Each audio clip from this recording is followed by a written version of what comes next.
Assalamualaikum warahmatullahi wabarakatuh. Waalaikumsalam warahmatullahi wabarakatuh. Selamat pagi dan salam sejahtera bagi kita semua. Yang terhormat, Asisten Praktikum Mata Kuliah Aperterbrata Air kelas D, Kak Anita Ogara dan Kak Fadil Akbar, serta teman-teman sekalian yang saya banggakan. Baiklah, sebelumnya perkenalkan kami dari kelompok 3, NIM Genap, akan mempresentasikan hasil diskusi kami mengenai filum moluska dan krustacea. Adapun kelompok 3 ini beranggotakan 1. Mutiara Punagari, 2. Anissa Amelia, 3. Trida Armelia Putri. Dan saya sendiri Lutfi Dapi Nadira selaku moderator yang akan memimpinnya jalannya presentasi kita pada pagi hari ini. Baiklah, berikutnya penyampaian materi kepada pemateri, disilakan. Baiklah, terima kasih moderator. Yang pertama yaitu moluska. Moluska dari bahasa lainnya yaitu moluskus. Moluskus berarti lunak, adalah binatang tripoblastik selomata yang bertubuh lunak. Di dalamnya termasuk semua binatang lunak dengan adapun yang bercangkang maupun tanpa cangkang, seperti beragam jenis. Yang pertama yaitu siput, kiton, kerang-kerangan, serta cumi dan kerabatnya. Moluska ini juga adalah film terbesar kedua dalam kerajaan binatang setelah film Arthropoda. Ketika ini dianggarkan mempunyai 75.000 jenis, yang ditambah 35.000 jenis dalam wujud fosil. Moluska ini juga ada hidup di laut, air tawar, payau, dan darat. Dari palung benua di laut sampai pegunungan yang tinggi. Bahkan bisa ditemukan di mana saja di sekitar rumah kita. Moluska juga dipelajari dalam cabang zoologi yang disebut malakozoologi. Adapun ciri-ciri filum moluska. Sebagai kelompok hewan unik ini, karena bertubuh lunak, hewan-hewan moluska memiliki beberapa ciri-ciri khas yang membedakan dengan hewan kelompok lain. Yang pertama, mempunyai ukuran dan tubuh yang bervariasi, mempunyai tubuh yang lunak dan tidak berruas-ruas, merupakan tripoblastik selomata, merupakan hewan invertebrata, tidak mempunyai tulang belakang, hidup di air dan di darat, mempunyai cincin saraf yang merupakan sistem saraf, organ ekskresi berupa nefridia, mempunyai radula yaitu lidah bergigi, bersifat hewan heterotrof, berkembang biak secara seksual. Moluska ini juga memiliki struktur tubuh yang sistem bilateral. Tubuh terdiri dari kaki, massa visceral, dan mineral. Moluska ini juga merupakan hewan hemaprodik, yaitu mempunyai dua kelamin yang jantan dan betina dalam satu tubuh. Tubuhnya juga terdiri dari atas kaki muskular dengan kepala yang berkembang dengan ragam menurut kelasnya. Kaki yang beradaptasi untuk bertahan di substrat, menggali dan membor substrat barang atau melakukan pergerakan. Selanjutnya yaitu ukuran dan wujud bentuk. Ukuran dan wujud bentuk tubuh moluska ini sangat bervariasi. Misalnya siput yang panjang hanya beberapa milimeter dengan wujud bulat seperti telur. Namun juga dengan cumi-cumi raksasa dengan wujud torpedo bersayap dan panjangnya lebih dari 18 meter. Adapun struktur tubuh moluska. Setelah ada ciri-cirinya, adapun struktur tubuh moluska secara lebih spesifik. Yang pertama yaitu kaki, merupakan penjulur bagian tubuh yang terdiri dari otot-otot. Kaki moluska ini juga berfungsi sebagai untuk dia bergerak, merayap, atau menggali. Sebagian jenis moluska kakinya diganti dengan tentakel yang berfungsi untuk menangkap mangsa. Yang kedua yaitu massa visceral. Massa visceral itu adalah bagian tubuh yang lunak tempat terdapatnya organ-organ tubuh. Massa yang diselimuti oleh jaringan tebal yang disebut dengan mantel. Mantel juga merupakan bagian yang menyelubungi dan melindungi massa visceral. Pada mantel ini juga terdapat rongga cairan yang merupakan tempat lubang insang, anus, dan cairan ekskresi. Mantel bisa mensekresikan komponen yang membentuk cangkang. Terima kasih.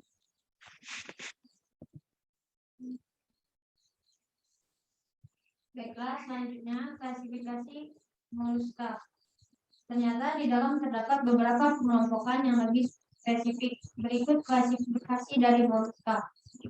Yang pertama, Amphiniora. Amphiniora adalah jenis moluska yang masih primitif. Amphiniora mempunyai tubuh simetris bilateral, mempunyai beberapa insang di dalam rongga mantelnya, hidup di sekitar pantai, contohnya Citor. Selanjutnya, Cephalopoda yaitu hidup di laut atau di pantai, mempunyai cangkang yang tajam, berbentuk seperti terompet, mempunyai kaki kecil, di kepalanya terdapat beberapa tentakel dan tidak mempunyai insang, contohnya Dentalium vulgare. Selanjutnya, Gastropoda merupakan hewan yang memakai perut sebagai kaki, hidupnya di darat, air tawar maupun di laut. Umumnya, Gastropoda mempunyai cangkang, contohnya siput.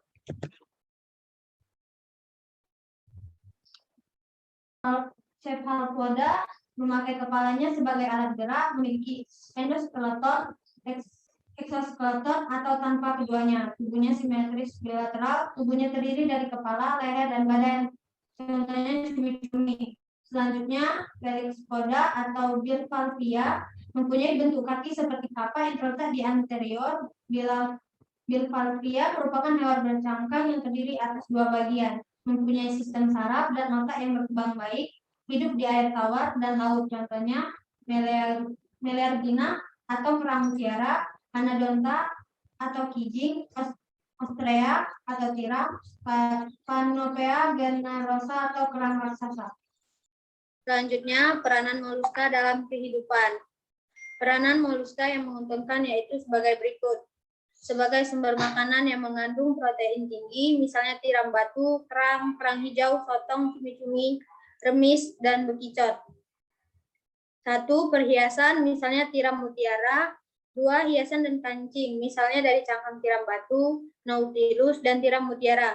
3. Bahan baku teraso, misalnya cangkang tridacna.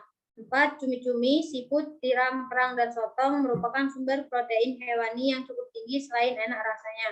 5. Cangkang dari berbagai moluska dijadikan bahan industri dan hiasan keren banyak yang berwarna sangat indah.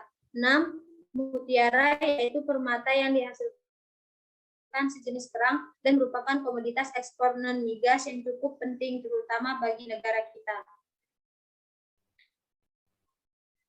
Peranan moluska yang merugikan yaitu sebagai berikut. 1. Teredos navalis merusak kerang-kerang peliharaan dan bangunan kapal. Lemenia jika sebagai inang perantara, sebagai cacing Fasciola hepatica. Keongmas adalah musuh para petani yang sering merusak tanaman padi. Begitu pula bekicot, Actenina fulica merupakan hama tanaman yang sangat sulit diberantas. Selanjutnya, filum Crustacea. Crustacea yaitu suatu kelompokan akbar dari arthropoda, terdiri dari kurang lebih 52.000 spesies yang terdeskripsikan dan kebanyakan diasumsi sebagai suatu subfilum. Sekelompokan ini mencakup hewan-hewan yang cukup dikenal seperti lobster, kepiting, udang-udang, udang karang, serta tritip. Mayoritas adalah binatang air, adil air tawar maupun laut. Walaupun beberapa kelompokan telah beradaptasi dengan kehidupan darat, seperti kepiting darat, kebanyakan bagiannya mampu lepas sama sekali memainkan usaha, walaupun beberapa takson bersifat parasit dan hidup dengan menumpang pada inangnya. Ini masih air. Belum berubah. Selanjutnya, ciri-ciri Crustacea. Crustacea atau Romawi krusta atau kulit keras atau kerak, yaitu arthropoda yang memiliki eksoskeleton berupa kulit tubuh atau kutikula yang keras, hidup di air, yaitu air tawar dan air laut. Crustacea hidup sebagai herbivora, karnivora, pemakan bangkai, atau parasit. Contoh Crustacea yang paling umum adalah udang dan kepiting. Ini masih. Sekian, terima kasih. Baik, selanjutnya struktur tubuh Crustacea. Ukuran tubuh Crustacea bervariasi. Tubuh Crustacea terdiri dari kepala, dada, menyatu atau cephalothorax, dan perut abdomen yang bersegmen-segmen. Tubuh bagian kepala dan toraks sering terlindung oleh kulit yang keras disebut carapax. Bagian kepala terdapat sepasang mata majemuk, sepasang antenula, sepasang antena, sepasang mandibula, dan 2 pasang maksila. Di dasar antenula terdapat alat keseimbangan. Bagian dada terdapat maksiliped atau sepasang kaliped atau kaki capit, dan 4 pasang pereiopod atau kaki jalan. Pada setiap segmen bagian perut terdapat sepasang pleopod atau kaki renang. Pada udang jantan sepasang pleopod ke-1 dan ke-2 mengalami modifikasi menjadi alat kopulasi dan disebut gonopod. Sedangkan pada udang betina, pleopod juga berfungsi untuk menyimpan telur dan membawa anaknya.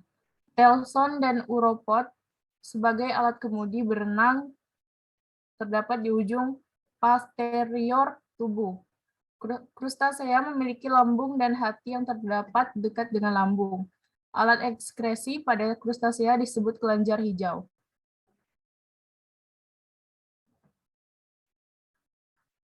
Udang bernafas dengan insang. Sistem peredaran darah terbuka serta memiliki jantung, arteri, dan sinus. Udang bereproduksi secara aseksual, pembuahan terjadi secara internal, dan ada pula yang partenogenesis, seperti yang di samping. Selanjutnya, klasifikasi krustasea. Yang pertama, Remipedia, merupakan udang purba, habitatnya di perairan yang gelap, ukuran tubuhnya 30 mm, termasuk udang mikroskopis. Yang kedua, Brachiopoda, hewan ini bergerak menggunakan insang, umumnya bersifat partenogenesis, contoh Depania pulex. Yang ketiga, Ostracoda, hewan ini merupakan zooplankton dan bergerak dengan antena. Contoh Ostracoda yang masih hidup yaitu Cyprinida mediterranea.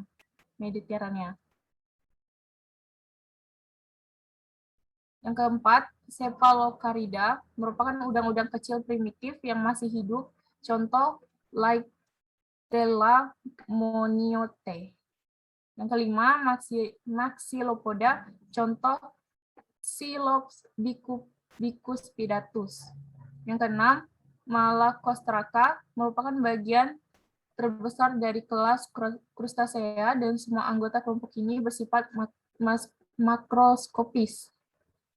Krustasea dibedakan menjadi beberapa ordo, antara lain ordo Isopoda, contohnya Onychus acellus, ordo Amphipoda, contohnya Alicella gigantea.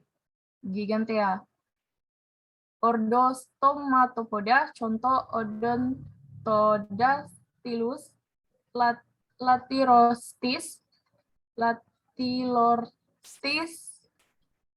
ordo Decapoda atau kaki 10, contohnya kepiting, lobster, udang, wundu, atau Peneus monodon.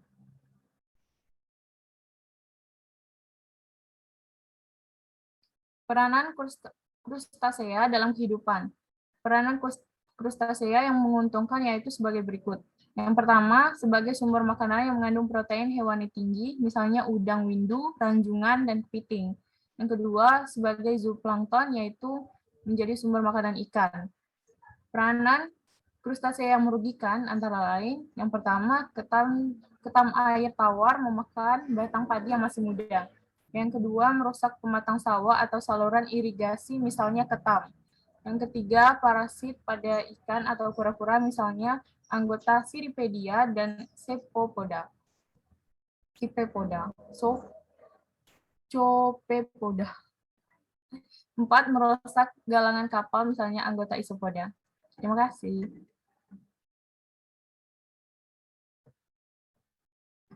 Terima kasih kepada teman-teman yang telah menyampaikan pemaparan materinya.